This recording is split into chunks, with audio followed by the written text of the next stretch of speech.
Olá pessoal, sou Juliana Mendonça, mais conhecida como a Tia Ju, e eu vim falar aqui para vocês hoje sobre ensino de música na contemporaneidade. Roda a vinheta e a gente se encontra já já.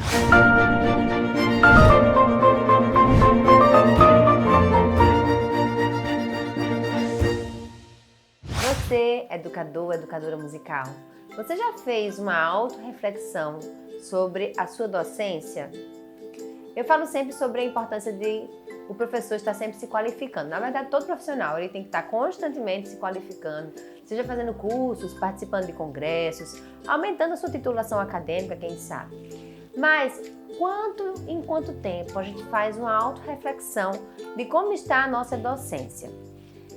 Fazem 19 anos que eu ministro aulas de violino e eu entrei neste ano de 2022 no mestrado acadêmico em Educação Musical na Universidade Federal da Paraíba. E isso tem me dado assim, uma chacoalhada cerebral na minha docência muito grande. Não que esses 19 anos que eu percorri, eu fiz algo errado ou eu fiz uma didática muito inapropriada. Não é nada disso. A grande questão é a gente constantemente estar renovando a maneira que a gente ensina, mas principalmente pensando que cada aluno vai exigir de você uma avaliação, uma autoanálise, não só da sua vida, mas também da vida daquele aluno. A primeira coisa a se pensar é que você educa de acordo com o que você adora. Você já parou para pensar sobre isso? Eu achei fantástico esse livreto que o Felipe Fontes ele escreveu. E aquele aborda no sentido de educação tem tudo a ver com religião. Eu não vou falar sobre isso agora, mas é bastante interessante essa perspectiva que ele traz de que você vai ensinar de acordo com seus amores, de acordo com os seus princípios, de acordo com as suas prioridades. Até que ponto isso vai estar de acordo com os princípios, as prioridades e os amores do seu aluno? Já parou para pensar sobre isso? Pois bem, dentro do mestrado acadêmico também, eu estou pesquisando sobre a educação cristã clássica. Eu descobri este tipo de ensino, que tem 2.000 anos de existência, ano passado, que me foi apresentado através da Escola Internacional Cidade Viva, que este ano mudou a metodologia de uma educação moderna para a educação cristã clássica. E a gente fica pensando sobre a educação cristã clássica. Religião, ela pode se falar dentro da educação. Então, nesse livreto aqui, você vai se convencer facilmente de que sim. Porque, primeiro, não existe educação neutra. Depois, a gente associa a educação à política. A gente fala da economia junto com a educação. A gente fala da psicologia junto com a educação. Por que é que é um tabu falar de religião junto com a educação? Por que as duas não podem andar juntas? De novo, eu não vou me adeter a este ponto específico neste momento. Mas, trazendo em relação à educação cristã clássica, o clássico ele remete ao que se perpetuou ao longo da história. Não tem nada a ver com o que é uma coisa antiga ou o que é uma coisa brega, nem nada disso. Eu também não vou me remeter neste momento sobre os benefícios e a importância de se retomar a educação cristã clássica. Sobre isso, tem um livro que eu deixo aqui como sugestão, que é Em Defesa da Educação Cristã Clássica, do Douglas Wilson. O original dele é em inglês, mas a gente tem ele em português. Vale muito a pena você estar falando sobre isso. E o meu mestrado, ele é sobre o ensino do violino na educação cristã clássica. Vou fazer um estudo de caso na Escola Internacional Cidade Viva. E, aliado a isso, eu estou lendo muitos autores, trazendo, por exemplo, uma perspectiva filosófica da vida dos nossos alunos.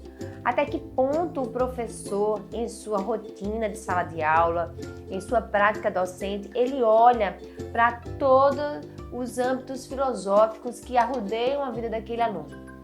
Eu também estou tendo a oportunidade de pensar sobre as questões sociais que aquele aluno nasceu, que aquele aluno tem desenvolvido, qual o ambiente que aquele aluno ele vem e ele traz tudo aquilo para dentro da sala de aula. De que maneira eu posso introduzir um instrumento musical levando tudo isso em consideração? Eu também pude ler sobre a psicologia cultural. Nunca ouviu falar? Olha, gente, é fantástico a gente estudar sobre isso. É meio que uma obrigação para todo educador entender um pouco sobre a psicologia cultural. E como a gente pode trazer isso para um âmbito da música, sobre isso? A Susan Haaland, pesquisa aí, ela tem falado sobre a psicologia cultural na educação musical. E é fantástico a visão que a gente cria, é como se a gente botasse uma nova lente, a gente olhasse uma cosmovisão diferente naquele aluno. E quando a gente entende que o nosso aluno, ele traz toda essa bagagem com ele, a gente precisa pensar e planejar as aulas de instrumento, as aulas de música, de acordo com essas bagagens. E com toda certeza, o aprendizado musical do teu aluno, ele vai criar uma nova conotação, ele vai criar uma nova perspectiva, ele vai ser mais leve e ao mesmo tempo mais profundo, ele vai ter raízes mais fincadas no aprendizado em si da música. E com toda certeza os benefícios disso para a vida do aluno, as possibilidades dele crescer virtuosamente no instrumento, como também os benefícios para a vida pessoal, caso ele queira ser um profissional em outra área, ou até um adulto que ele quis aprender um instrumento musical e a gente observa todos esses pontos que eu falei, a filosofia que está por trás da vida dele, a sociologia, a psicologia cultural que está por trás dele. De que maneira eu posso trazer isso para a minha sala de aula? Então, para finalizar, eu digo que, enquanto educador e educadora musical, nós precisamos despertar para isso, para os pressupostos de conhecimento que os nossos alunos trazem para dentro da sala de aula.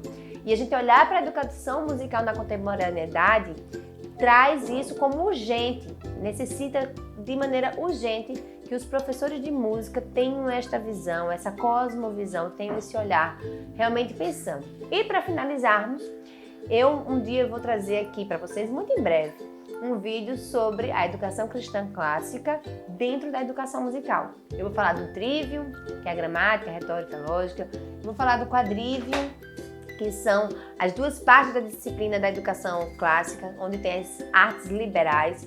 Então a música é uma das disciplinas do quadrivium, gente. É fantástico. Lá na época de Platão, Aristóteles, foi quando surgiu aí a educação clássica. Mas para finalizar este vídeo, que é mais para te deixar essa reflexão sobre quanto você tem levado em consideração os pressupostos que teu aluno traz para dentro de sala de aula. Eu vou indicar esse livro para vocês, que é Moldando Mentes e Corações. Os autores aqui, eles falam da educação clássica, da educação moderna, da educação cristã clássica. Mas o que mais me chama a atenção, sem levar em consideração o tipo de ensino, seja moderno ou clássico, é a gente pensar que, enquanto professores, inclusive não só de música, mas qualquer professor, a gente está moldando a mente dos nossos alunos e também os corações. Porque o aluno, ele vai memorizar aquilo que ele amou. O aluno vai memorizar aquilo que ele teve afetividade. O conhecimento, ele transparece para qualquer pessoa nesse sentido. A pessoa memoriza aquilo que ela amou, que é quando entra no coração. Então você, até que ponto você está entrando e moldando o coração do teu aluno?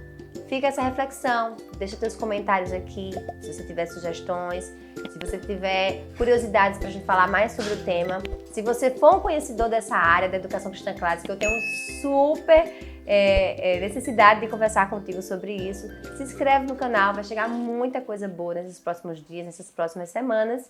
E é isso, até a próxima!